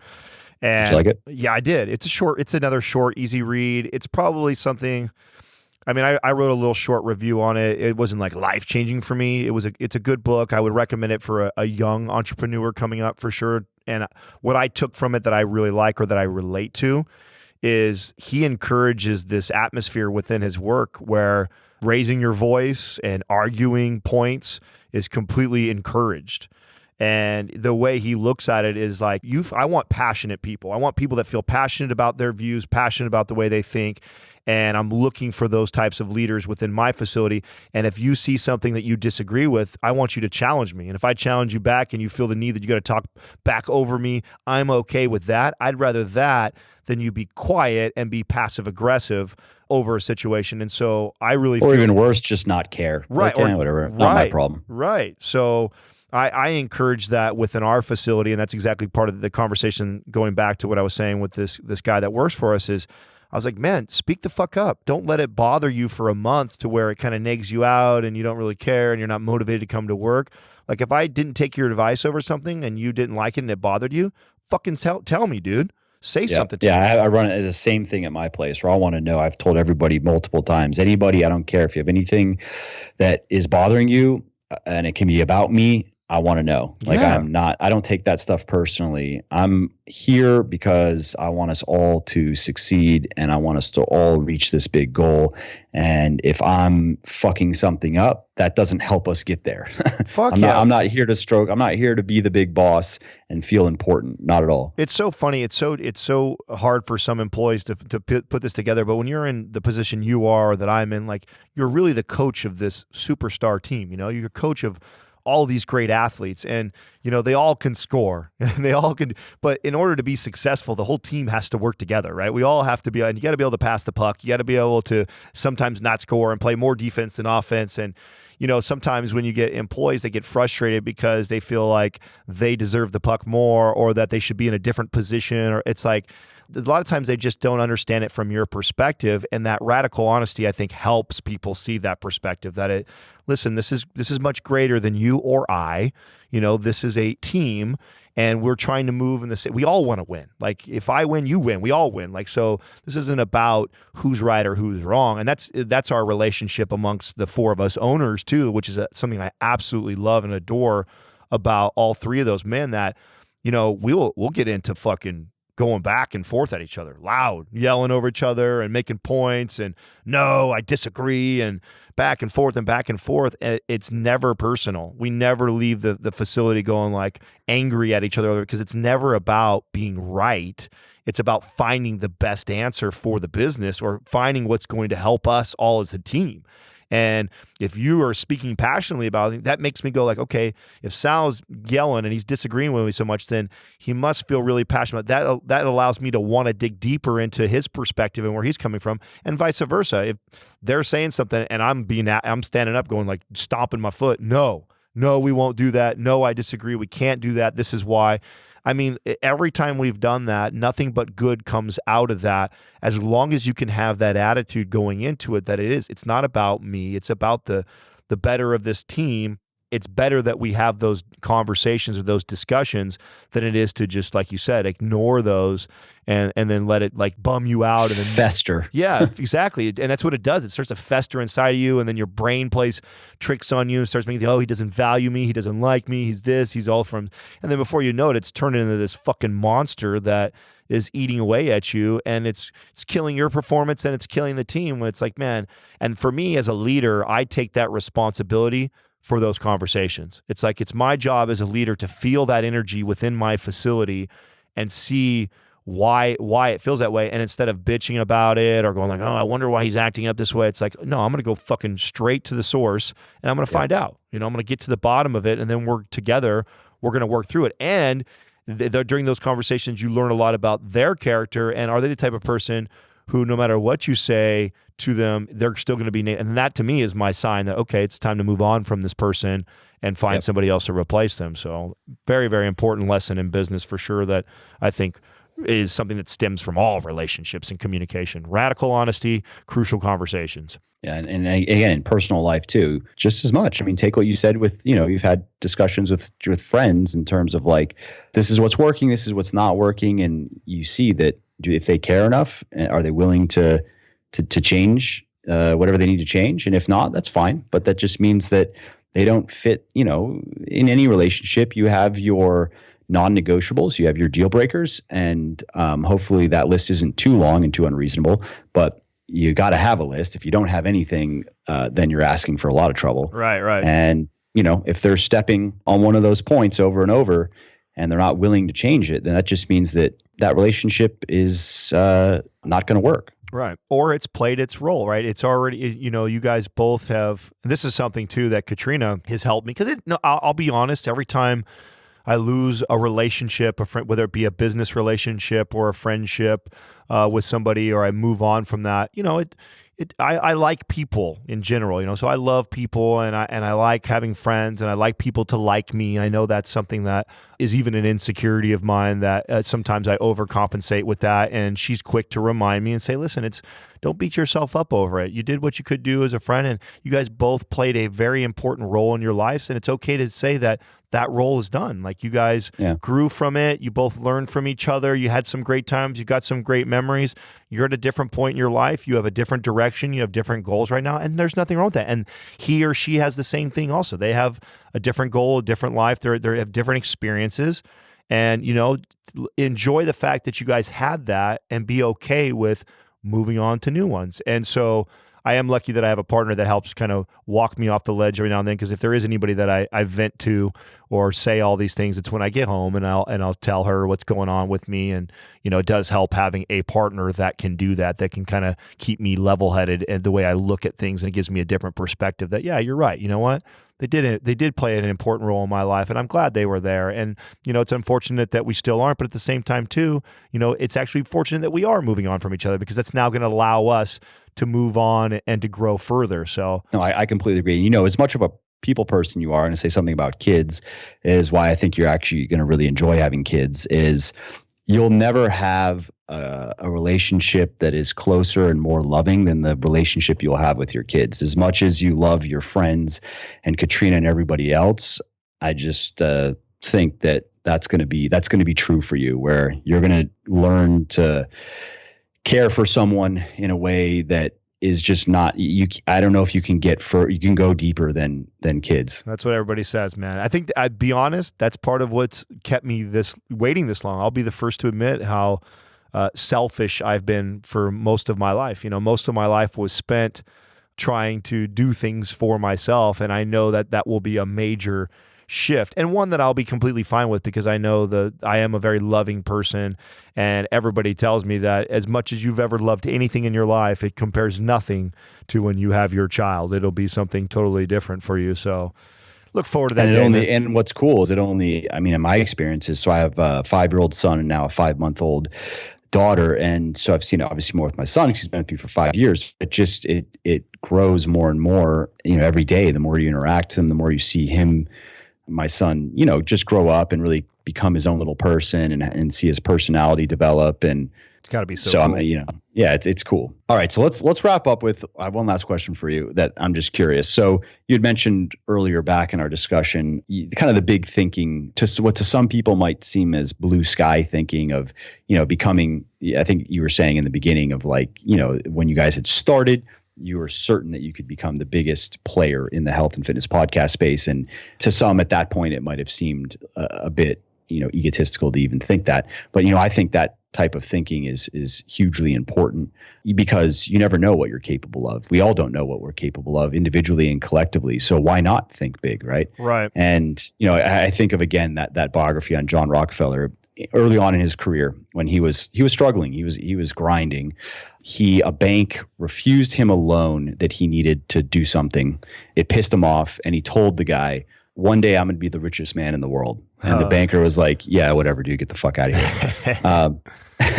And lo and behold, he became the richest man in the world. So it just reminds me of that story. So I'm curious, what's your wild ambition? Or you individually, or you guys as a group, what are the wild ambitions? Yeah, okay. I definitely am this person. First of all, I live by the mantra that motivation is bullshit, self-belief is everything. I really believe that if you don't believe, no one else will. So that's very true. Yes. Right. Even if you believe wholeheartedly, most people aren't going to believe. So who gives a shit? You just got to do your thing. Absolutely. It starts with you. So I mean, I see us, and we saw it when we first started, us being a personality. In fact, we did not want to pigeonhole ourselves just into fitness. We really want to branch out into the big C, which is the majority, everybody else, just any sort of a podcast listener, anybody who's looking for personal growth. And you see that in the type of interviews that we're doing too, where we're starting to branch away from just health and fitness type of leaders. And I think I don't have any big goals of like, I don't want to be on TV like you. Like, I want the business to be incredibly successful, but I'd be more happy with being a 100 millionaire that nobody knows than, the super famous guy who makes $10 million a year or some shit, right? That I would rather for me, you can divorce it from the financial aspect completely. I really just have no personal desire for celebrity whatsoever. Right. And that's how we feel. And that's why we also love podcasting. Like, my least favorite part of the business is doing the YouTube and being on camera and doing that. I don't know. I'm not a fan of that. But I definitely see us breaking out into a much larger audience where we are, mainly here to kind of entertain people, but we find this creative way to educate you through the podcast. And I feel like that's the natural progression. And I hope one day that we're one of the biggest podcast and media companies that are out there. And I really foresee us kind of being a maven. So having tons of other brilliant minds like yourself that we introduce people to. It's not all about us and like MindPump is this. It's like, sure, we're the attraction and we would get people to first tune in, but really we also are here to help navigate people and find other brilliant minds in different arenas. And so that's where I kind of see us going, man. I hope one day that it's looks something like 50 to 100 employees. But again, those are just arbitrary numbers, because being in a position where we're successful, we're able to do the things we want to do, spend time with family, travel, that stuff is equally important to me as the success of us or the business. So it's more about that for me, is being able to do something that you love to do forever and to continue to grow. I don't think I'll ever be the guy who retires. I have no desire to not be working on something. Yeah, same. And for what it's worth, I believe in it. I believe in your vision. I think you guys can do it. Right on, man. Right on. Awesome. Well, I love it. One last thing I'll leave you with. I saw on Facebook was, do you see this Tom versus Time thing they did? No, I didn't. I liked the beginning, and then it kind of just lost steam for me from there. It was maybe 10 or 15 minutes or something. But one of the things that Brady, he said really resonated with me. So he was just saying basically that, yeah, cool. People want things, you want success, but what are you willing to sacrifice? What are you willing to give up? And I believe bigly in that. And that is a word, for anybody that wants questions. It's in the dictionary. It's an adverb. It ends with ly. I very much believe in that what are you willing to give up? How much are you willing to suffer for whatever it is that you want? And he was saying himself, he's like, for me, I've given everything to football, 18 years. That has been my entire life. And, if you want to compete with me, then you better be willing to give up your life, because that's what I've done. I've given up everything. Fuck yeah, bro. Fuck yeah. Yeah. What a fucking, that's so, I love Tom Brady, bro. Like, absolutely. A lot of people hate on him, bro, and not a fan. They hope to see him lose, but I 100% subscribe to that thought process. And in fact, I use that exact same analogy to people when they used to come to me and hire me as a personal trainer, when they would have these goals of looking like a cover of a magazine. And I'm like, but you've got all these habits of inconsistency and drinking wine all the time and going out to Sunday brunch with your girlfriends. It's like, which is not, you can do that. Like, nothing wrong with that. Nothing wrong with that. You can't have it both ways. These things are mutually exclusive. Right. Yeah. So that I 100% subscribe to that. I'm a big Tom Brady, Bill Belichick fan, and I'm not a Patriots fan at all. I'm a Dallas Cowboys fan, been one since I was a kid, but I really, really like a lot of the things that they... You can't help but admire and respect them and what they've done. It's crazy to me when people hate on their, because of course they hang on all the stuff that comes in the media, like, oh, Deflategate, or all this information comes out. Did Tom Brady cheat, or they scam? It's like, that's all smoke and mirrors to me. For a team like that to, what are they, like 8 or 9 of the last 12 Super Bowls or something they've been a part of? I mean, are you fucking kidding me? And it's also, I think, on the championship games too, it's like they've gone to them 70 or 80% of the seasons they've played or something. It just doesn't even make sense. It's so much that instead of hating, how do you not want to look into that? And well, you know what it is? Apparently my dad's a football fanatic, always been his entire life, sports fanatic in general. I was actually, funny enough, talking to him about this last night because he always jokes that he hates Brady and he hates the Patriots, right? And he's like, the reason why is because he grew up in Buffalo, New York. His team is Buffalo, and they're in the same. So he said that and my dad also is a sports statistics savant. It actually is bizarre, the amount of granularity in his sports knowledge. Where in a business he had that he sold, he had a running game with his employees that it was like once a week they could challenge him. It was a sports trivia challenge. Oh shit, he's like on that level. Yeah, there were parameters, of course, and if anybody could stump him, they would win money or something, and it was very rare that he lost. So, anyways, he was like, out of the 29 times that the Patriots have played the Bills, they beat them 27 times in the last X number of years or something. He's like, that's why I hate Brady, and they always shit on my team. That's why. And that I can respect, right? But you cannot help but just, to me, admire the systems that they have put in place there. And it's a reflection of the leadership all the way down. I love, and this is another thing that Mark Cuban talks about because he's a sports fanatic. I'm a sports fanatic. I think there's all kinds of parallels in sports with business, especially when you get to the professional level. And just life, right? Yeah. This is a competitive endeavor. Even if you want to look at it biologically, right? Survival of the fittest. I mean, you can boil it all the way down and look at it from the standpoint of Mother Nature. You want you're strong and tough to procreate and carry the species forward, and you want your weak and ineffectual to die off and not procreate and not cause problems for the rest. I mean, that's just the way it is, and that's never going to change. That's evolution. That's biology. But you got to think too that this, like you just read the Tom Brady thing right now, like. When you hear that, it makes so much sense why this team is so on point and so disciplined. When the guy who's leading you, right, has that, he's probably the first one in and the last one out every fucking day. And it's every day of his life, right? Like he's like, and he doesn't have to be doing this. He's 40 years old. He's already, I guess, generally considered the greatest of all time. He's worth unlimited money. His wife is worth unlimited money. You know what I mean? He could be doing so many other things right now. But what does he do? He wakes up at 5 a.m. to go out and run his drills, and again, he remains probably one of the hardest workers on the team. And I had opportunities during my formative years of working in the fitness business as far as gyms and shit like that, and had opportunities to actually work with all kinds of different leaders. And I did have a guy that I worked with who later on became a very good friend of mine, who I saw this type of work ethic, and I was I think I was 23 or so when this happened. And it really formed and shaped me during those years, because when you're around somebody like this that puts that kind of work, and I prided myself on being kind of a workaholic, and not very many people could outwork me. And this was like the first dude that I ever met that literally could like just work me under the table. And those attributes carried over to me now. And what you notice when you're around someone like that, you can't help but feel like a shitbutt for not putting your best forward. Like when you see your leader day in, day out, getting in before and after you, even after, like you said, 13 plus years of success, all the money in the world, hottest wife, all these things that everybody desires, he already has, but yet he still gets in and puts in more work than everybody else. If you're a part of that team, it naturally, without any words, guilts you into being a better person and being a better version of yourself.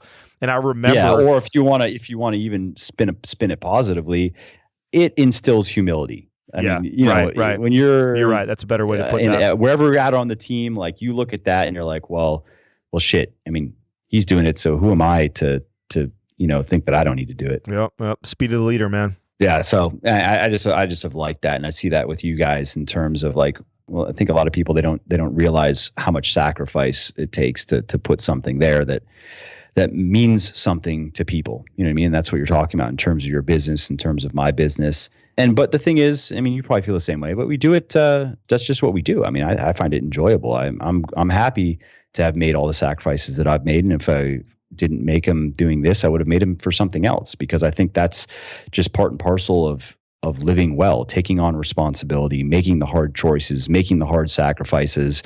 Hard choices, easy life, right? Well, it's the difference between creating purpose for yourself and waiting for purpose for yourself. And I find that in this generation coming up right now, that there's this like, oh, I'm searching for my purpose. It's like, bro, you're 21. Fucking just work right now, or create a purpose, or create your purpose for yourself.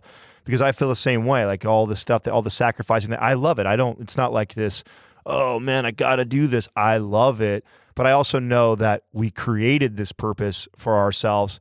And that, I think, is the mission for people, is to find it through creating it versus trying to find my purpose thinking that it's going to land in my lap. And I think that's a mistake that some people, at least I've ran into this managing the younger generation that's coming up, is they're all like in search of their purpose, where it's like, man, you got to go out there and run into some walls and fall down and get back up and find different things that you like and you don't like. And during that process, if you put your best foot forward that way, eventually you will find your purpose, and more than likely you'll end up creating it for yourself.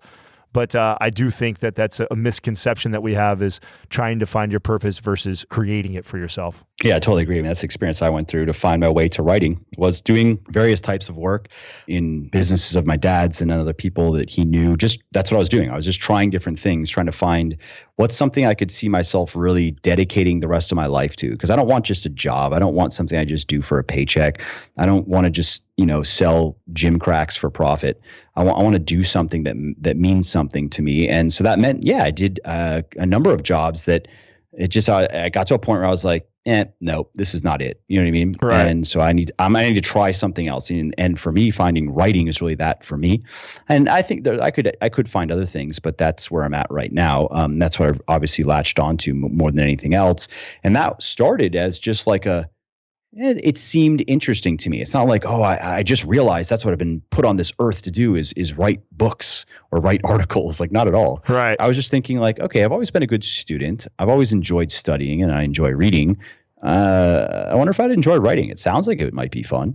And that's how it started. And I think that's also a thing that people are, they're trying to find the foghorn of opportunity, something that just speaks to their souls as opposed to a whisper, something like, yeah, maybe that's it. That sounds kind of cool. I think that might fit my personality. And then doing the hard work to get good at it, because I think I've had this discussion with many people. No one likes doing shit that they're bad at. Even if it's something, that seems like it might be fun. In the beginning, you're bad, and that's no fun. Hey there, it's Mike again. I hope you enjoyed this episode and found it interesting and helpful. And if you did and don't mind doing me a favor, then please do give this video a like and leave a comment down below. Not only do I like to hear from everybody and I jump in and reply to as many comments as I can, it also helps other people find their way to the show and learn how to build their best bodies ever too. And of course, if you want to be notified when the next episode goes live, then just subscribe to my channel and you won't miss out on any of the new content. Lastly, if you didn't like something about the show, then definitely shoot me an email at mike@muscleforlife.com and share your thoughts on how you think it could be better. I read everything myself and I'm always looking for constructive feedback, so please do reach out. Thanks again for listening to the episode, and I hope to hear from you soon. And lastly, this episode is brought to you by me. Seriously though, I'm not big on promoting stuff that I don't personally use and believe in, so instead I'm going to just quickly tell you about something of mine. Specifically, my 100% natural sleep supplement, Lunar. Now, Lunar's formulation contains ingredients that are scientifically proven to reduce sleep onset latency, which means you will fall asleep faster, reduce wakings, and improve sleep quality, and do all that without the side effects of habit-forming drugs. Lunar is also naturally sweetened and naturally flavored and contains no artificial food dyes, fillers, or other unnecessary junk. And all that is why it has over 180 reviews on Amazon with a 4-star average and another 90 plus on my website with a 4.5-star average. So if you want to enjoy more deep, restful sleep, and if you want to wake up every day feeling energized and revitalized, then you want to head over to www.legionathletics.com and pick up a bottle of Lunar today. And just to show how much I appreciate my podcast peeps, use the coupon code podcast at checkout, and you're going to save 10% on your entire order. And lastly, you should also know that I have a very simple 100% money back guarantee that works like this. You either love my stuff or you get your money back, period. You don't have to return the products. You don't have to fill out forms. You don't have to jump through any other hoops or go through any other shenanigans. So you really can't lose here. Head over to www.legionathletics.com now, place your order, and see for yourself why my supplements have thousands of rave reviews all over the internet. And if for whatever reason they're just not for you, contact us and we will give you a full refund on the spot.